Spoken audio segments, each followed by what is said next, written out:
यह चुनाव प्रक्रिया लगातार चल रहा था जो शुक्रवार को मतदान हुआ और शनिवार को सुबह 8-9 बजे से जो गणना शुरू हुआ, देर रात तक इसका रिजल्ट आया है। अधिवक्ताओं के लिए मेरा संदेश यह होगा कि जहां आपको लगे कि कमेटी गलतियां कर रही है, आप स्वच्छंद हैं, आप चुन के भेजे हैं, इसलिए आप आवाज़ उठाएं और आपकी बात को रखी जाएगी, मानी जाएगी और जहां गलतियां हैं उसको सुधारी जाएगी और शांतिपूर्ण ढंग से यह कार्य किया जाएगा।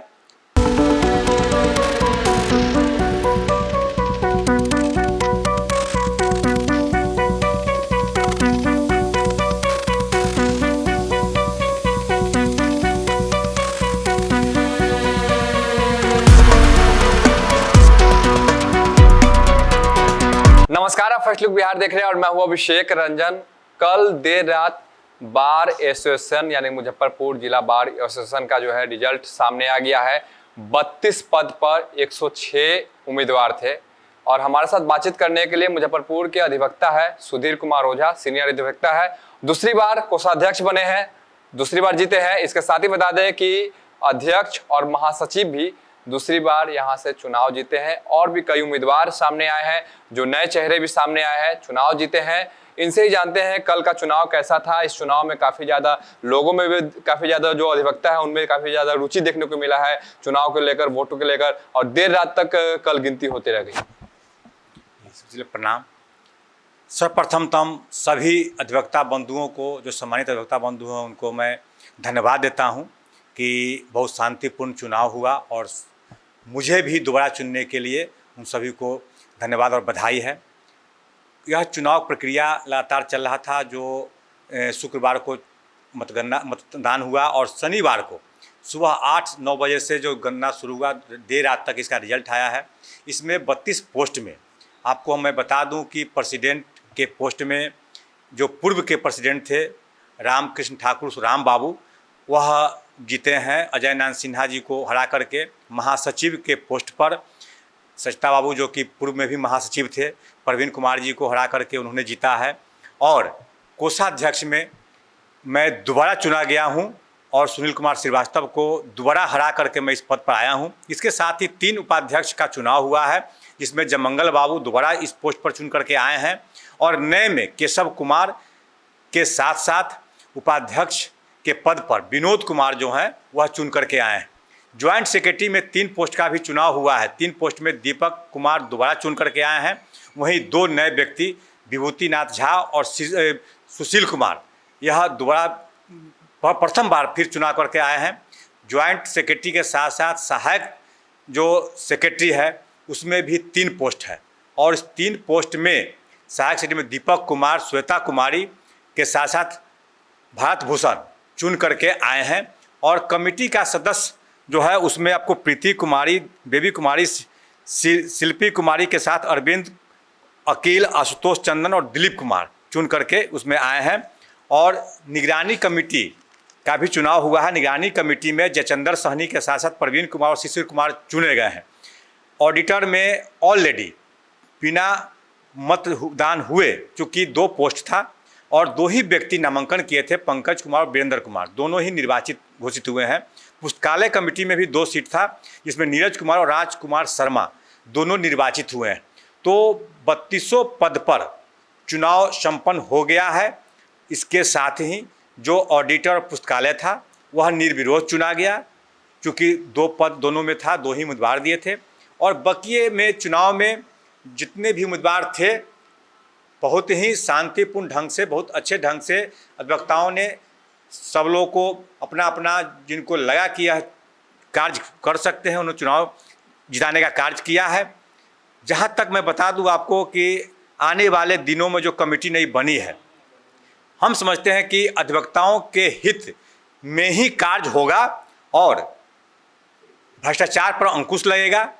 जो लोग के मन में एक भावना है कि सुधीर ओझा को कोषाध्यक्ष में जिताओ ताकि आगे कोष का भी सुरक्षा हो, कार्य भी हो, तो पूर्व में 1,14,09,36 रुपया जब मैं एडहॉक कमेटी बना तो मैं छोड़ करके आया था। और इतिहास में पहली बार इतना जब कमेटी कोई हटता है तो छोड़ करके आने में यह इतिहास बना था।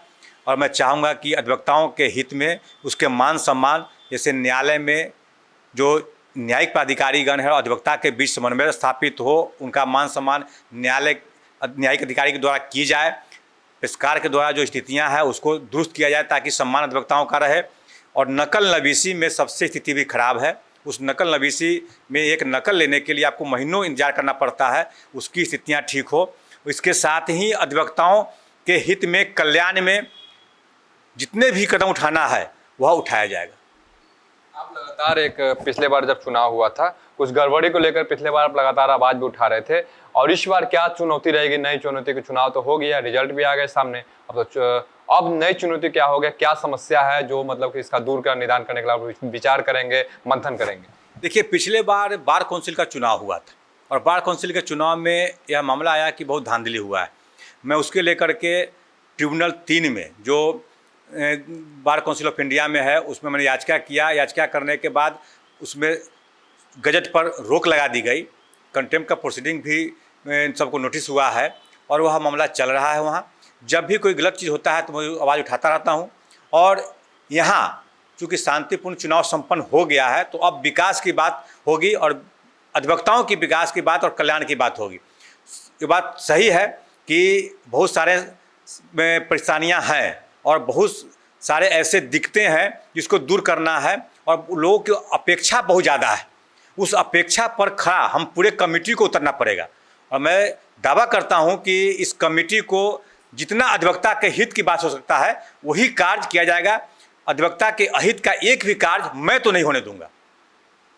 कोर्ट कैंपस की खास करके बात करेंगे जहां आप लोग बैठते हैं, सुरक्षा के दृष्टिकोण से कभी कभी देखा जाए, इससे पहले पूर्व में जो घटना हुई थी, लेकिन सुरक्षा के दृष्टिकोण से क्या कुछ कदम उठाया जाएगा आपकी तरफ से?